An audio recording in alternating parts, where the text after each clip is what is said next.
this is the chosen one again, and I was going to let you know, if you want to, send me some questions. See what you want me to, ask me some questions, and I will answer you. My email address is spiderwebwwe@gmail.com. So if you want to send me some questions, I'll try to answer them, you know.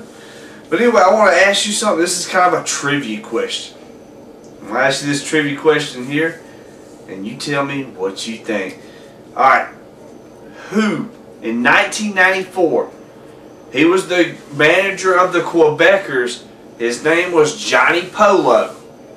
Who was this superstar after he left the WWF? After he left, he was Johnny Polo in the WWE, but he moved on to another organization under a different name and a lot more success that he lives under today. I hope that you know the answer to that one. That was a pretty easy one. That wasn't too bad.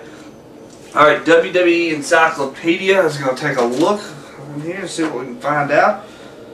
There's just some. It's a fascinating book. If you don't have it, it's a must-have because it's got every WWE wrestler, and most, I guess you could say, WCW wrestlers too in here. And it's just awesome.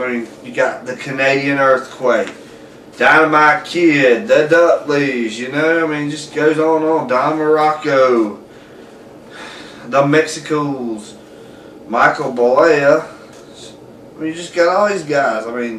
Men on a Mission.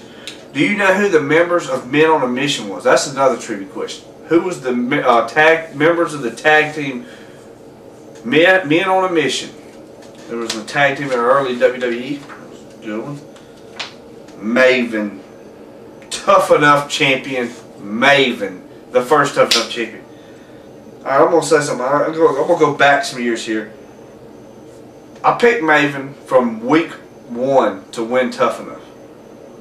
I knew he wasn't going to amount to nothing in WWE. Just didn't have that fury about him. He was alright, but he just could never get the skills down correctly right. Mark Jindrak. That's somebody I kind of miss in WWE. I think they misused him when he was there, because I think that they could have really used him. I think he was to me, he was a pretty good athlete. He just had a good size on him. Marvelous Mark Mero. How about that? Man Mountain Rock, Mantar, Marcus Corvon. All these guys up in there, man, brings back a lot of memories, especially if you watched wrestling in the late, in the 80s and the 90s, in the early 2000s. Oh, here comes a superstar I remember very well. 1993, Ludwig Borga. If you don't remember who Ludwig Borga was, I'm going to read it to you. This Finnish powerhouse burst on the scene in the WWE in 1983. The Monster Borga squashed his opponents and showed little respect for the WWE rulebook. Fans quickly came despised to this individual and his spread of the anti-American, and which resulted in him butting heads with All-American Lex Luger. Remember that very well too. Borga was the first real. He was like from Finland, yeah, Helsinki, Finland. Borga often withstood the attacks made by many opponents after picking up a win at SummerSlam against Marty Jannetty. Remember that one? Ended the 2-year undefeated streak of Tatanka and pinning him with one finger. Yeah, I remember that. That was on WWE Superstars. Him and Borga and Tatanka. Tatanka was undefeated forever. If you don't remember, back in the day, he was undefeated forever. And Borga and him had a match on Raw, if I remember correctly, and it went to a double count, no disqualification or something. And Borga asked for a rematch on Superstars and got it. And he did. He did his move, one of his moves on him, and I think it was some outside interference from $1 Million Man or somebody. And he put his finger on him. 1, 2, 3, just like that. Tatanka's undefeated streak was over. But if you remember, everybody remembers Goldberg's blah blah blah undefeated streak, but nobody ever remembers Tatanka's undefeated streak. And to me, when the Native American Tatanka came into the WWE back in 1992, I mean, I was impressed with him. I enjoyed him. I enjoyed watching him. I was a big fan of Tatankas. But in early '94, Borga left the WWE to travel to Japan. He embarked on a successful professional boxing career, fighting both in the United States and Europe. In recent years, he has entered the political arena in his homeland of Finland. Ludwig Borga, Helsinki, Finland. How about that? I mean, you got every... I mean, it's just filled with knowledge. If you love the wrestling, Louis Spicolli, who passed on, he was like 27. He OD'd on Soma, and he was in ECW at the time, or WCW at the time. One of the, I think it was at WCW. Him and Scott Hall were real good friends. So, Lord Alfred Hayes, one of the early announcers for the WWE. I mean, you couldn't turn on a Coliseum video without seeing Lord Alfred Hayes or Sean Mooney. Man, it's just Las Maricas.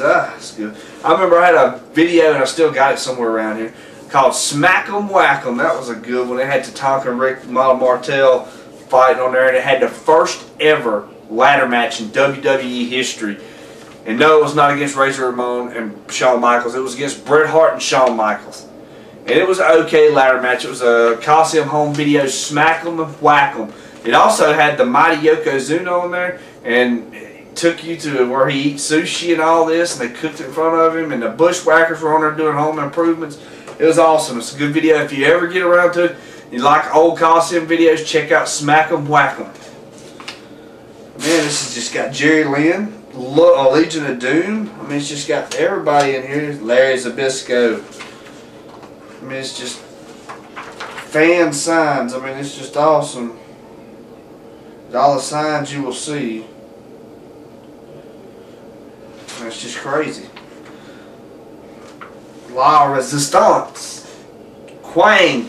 Quang was from back in the day too, 1984. That gimmick didn't work out too well for him, and he turned into Savio Vega. But that was pretty cool, the Quang one was. I heard Lance Storm come out of retirement. How about that? The Click, like I said earlier, there's the group, you know. But I mean, you just got so much history here. Chronic, Coco Beware, who got inducted into the Hall of Fame this year. King Kong Bundy, the Big Man, Kimchi. I mean, it's just cool. I mean, it's just Kid Cash, Killer Bees, King Curtis Ikea. I mean, it's just awesome. Kevin Sullivan's even in this book. As a matter of fact, Kevin Sullivan was one of the guys that did this book. Now, you know, that's pretty cool.